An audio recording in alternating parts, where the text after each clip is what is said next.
Welcome and welcome back, everybody, to the OK Grognard Show.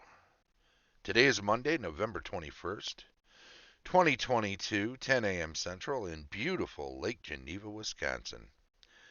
And we are continuing with our series from the first edition Advanced Dungeons & Dragons Dungeon Master's Guide section on magic items. Specifically, we've been working in the going through the miscellaneous magic items, and we've been working our way through table one. We actually have 4 items left description wise in table one. We'll probably knock those out today. I don't see why not. And rather than start in on table two, probably save that for the new year, because we've got 3 shows left. I misspoke last week and said we would finish up on December 19th. Actually, we will finish up on December 12th. The 19th we will be off. The 26th we will be off. January 2nd and 9th we will be off. That's 4 weeks off for our winter hiatus. We'll be back. I take that back. The 2nd and 9th will be off. The 16th we will be back in January. So we have 3 more shows left on this wonderful year. And then, but what are we going to do with those 3 shows if we're not doing magic items? I hear you cry. And I know that on the 12th, we'll definitely be doing like a year in review sort of thing. Where are we now? The state of the show. We did less this year than the year before, and less the year before than we did the first year, because the lockdown, we were doing it every single day just to keep our sanity. And now, since we're well beyond sanity, we're just doing it because we enjoy doing it. And there's so much to do in the Dungeon Master's Guide alone, which has been our main focus. Certainly, first edition has been our overarching theme, with some departures into gaming adjacent stuff, right? But we've got a lot of material left to cover the way we cover it, which is thoroughly with commentary, a bit of review, a bit of critique, and been enjoying it thoroughly. So if the 12th is the year in review, what of December 5th and what of November 28th? One of those 2 shows, I'm hoping to do a look-see at the WizKids Classic Monsters A to C, and correlate them and discuss them in regard to how I feel they look to comparison to the original art from the first edition Monster Manual. And I'm hoping to get those before next week, but I understand there are some shipping problems sometimes in this day and age, some supply chain issues. So if we don't get those to the 5th, that'll get pushed back to the 5th. If I don't get them by then, I'll be very, very, very surprised. So one of these 2 last shows before the year in review show on the 12th, the 28th and the 5th will be a look at the WizKids Classic Monsters A to C. And the other show, I haven't decided yet. We'll do something off the wall. Maybe I won't say anything. We'll do what we do. Today, though, we are continuing with the look at the last 4 items on the first table from the miscellaneous magic section, first of 5 in the first edition Advanced Dungeons and Dragons Dungeon Master's Guide. What do we have in there? I think it starts with the brooch of shielding. So that's where we'll start.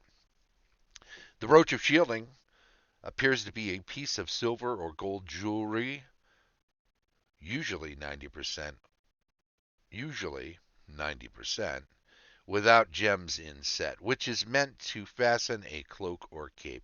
It has the property, however, to absorb magic missiles of the sort generated by spell, wand, and other magic devices.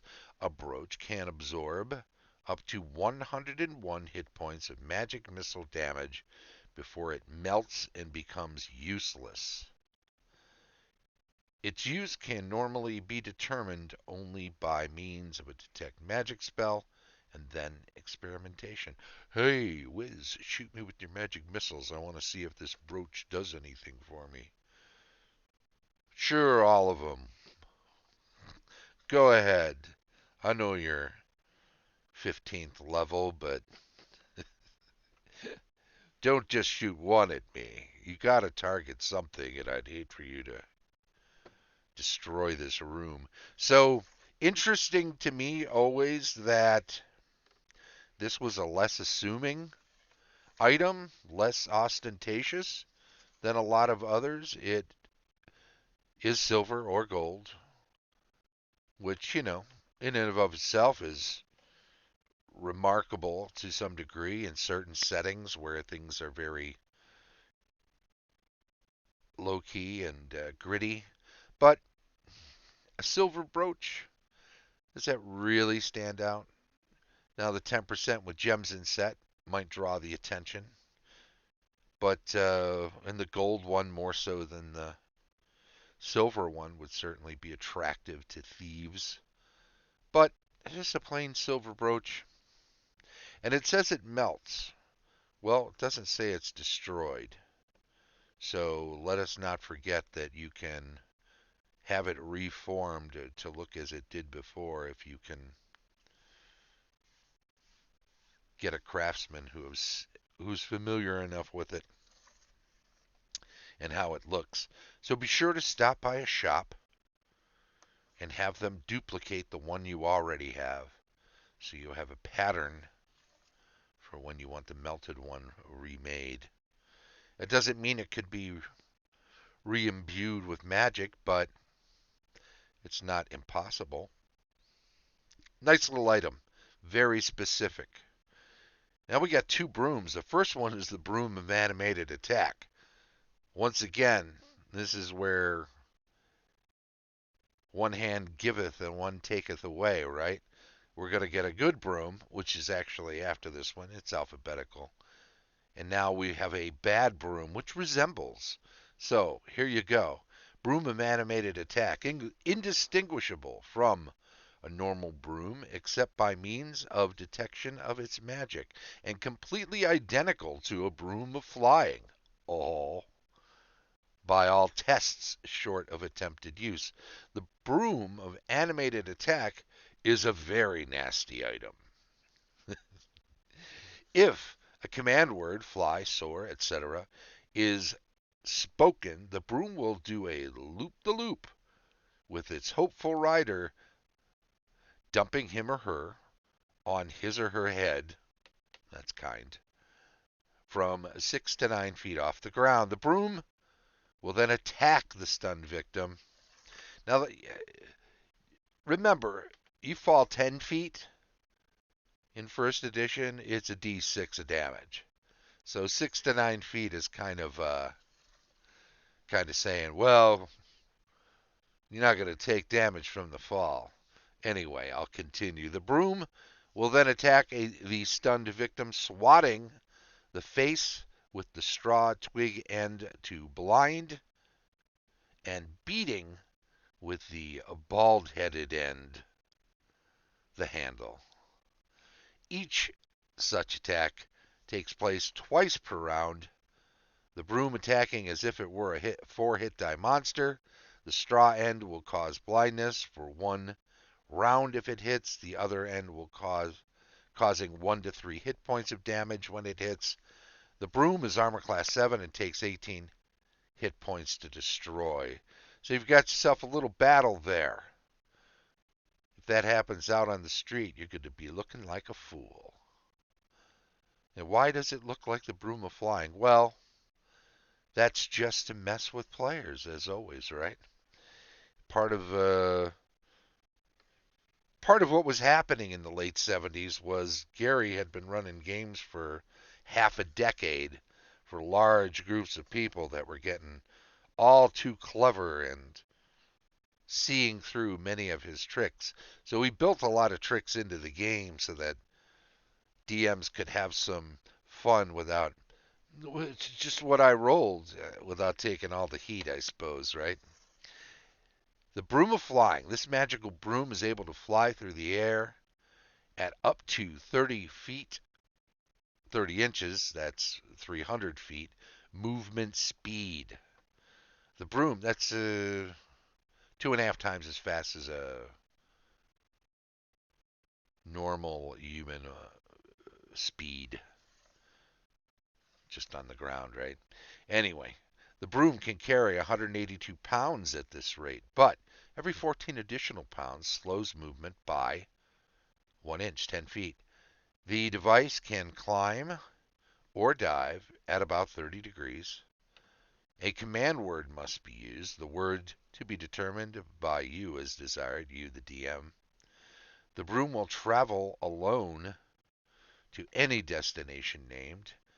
It will come up to 300 feet, 30 inches, to its owner when he or she speaks the command word. So maybe you have it in another room in the wizard tower, and you just say the command word, and it will find its way to you, and you'll hop on, and off you'll fly. It's pretty self-explanatory.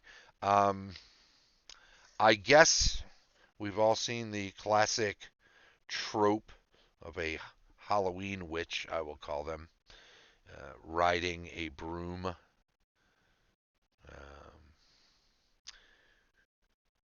Samantha in Bewitched, I think, rode them side saddle, which is the question, right?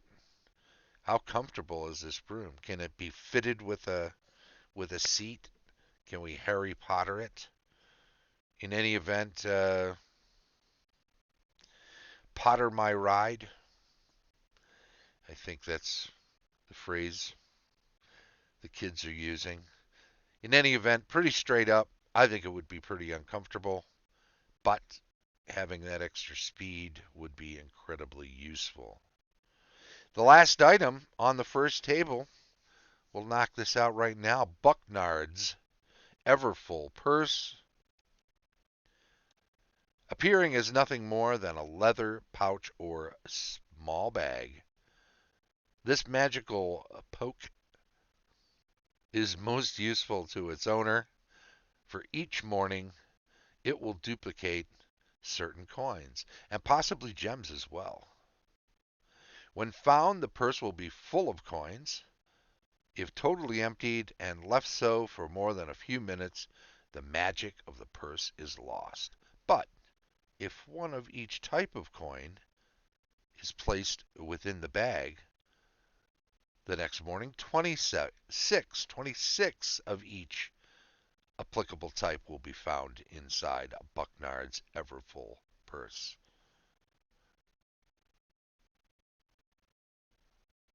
It can contain, and there are 3 different types. 50% chance you'll get one that does 26 silver, 26 electrum, 26 gold.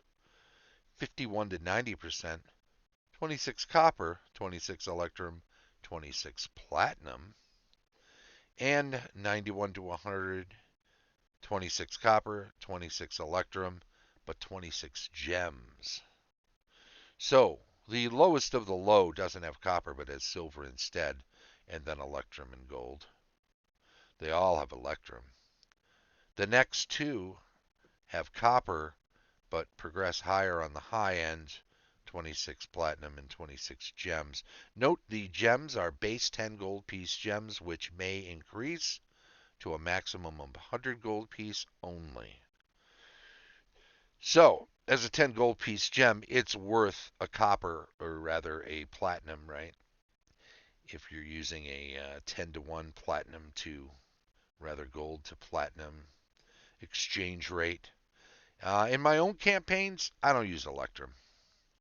I don't like the fiddliness of people having to. I say it's simple math. They would sometimes some players would make you believe otherwise when you see them struggle with it. But for me, it's just easy enough to do 10 to 1 copper to silver, 10 to 1 silver to gold, 10 to 1 gold to platinum. Don't use Electrum. Leave it at that. Nice metric scale, and there you go. The rest of the description here is once the type of bag is first determined by roll, its abilities will not change. Parenthetically, it says this item was designed to maintain spice, providing a constant source of funds without attracting undue attention to the bearer or necessitating chests of treasure. So, it is an interesting item that allows a player character to always be able to dip into their pouch and have some handy coins to pay.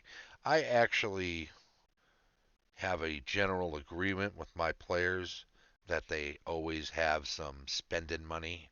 We'll refer to it from time to time so people can have a sense of what the economy is like. For instance, in my current campaign, the characters went from a village to a large town, and they have found, as they went in from the food kiosks that coagulate near the gate they entered, uh, that prices just for street vendor food seemed outrageously high. They paid them. They didn't really complain, but they took note of it. So it helps add a sense of it without spending the entire session. Okay, well, how many coppers do you have? This is 3 silver, and I'll need.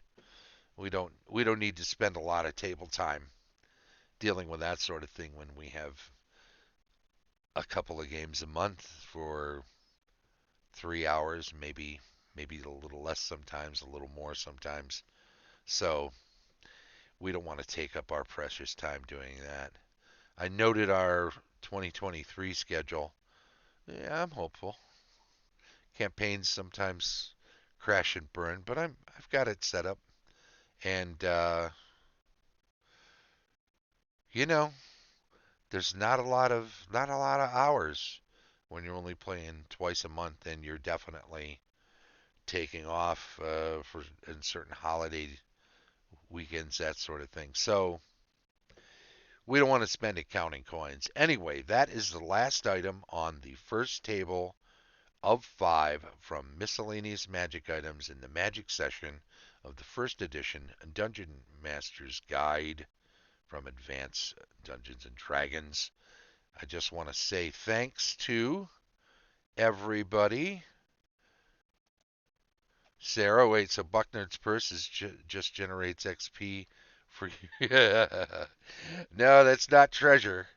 It is. It does have a an XP value, which is on the table, the original table. So there's that. But that's all the XP. You don't get XP every time you reach in there. I suppose I might give XP if there was some sort of challenge involved. Maybe a live scorpion in the purse that you had to dodge every time. You might get poisoned trying to get some lunch money.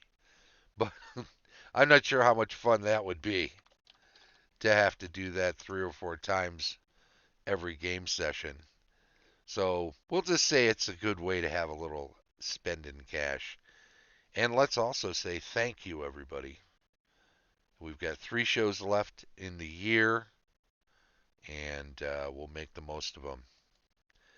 Also, hey, this has been the OK Grognard Show. The show's streamed live on Twitch each Monday at 10 a.m. Central, and then it's archived on YouTube. Please follow and subscribe, chime in on the chat, give us a thumbs up, make sure to click the bell so you get updates when there's notifications of new shows being uploaded. Thanks to our Patreon supporters, Tom Tullis of Fat Dragon Games, Rick Hershey, Fat Goblin Games, Carlos Lysing of Castle Entertainment, Heath Farndon, the NAPD&D 20, Dave O'Brien of Quacks Games, and as always, Shane Bradley, DM extraordinaire. Thank you once again. This has been the OK Grognard Show from beautiful Lake Geneva, Wisconsin. Bye-bye.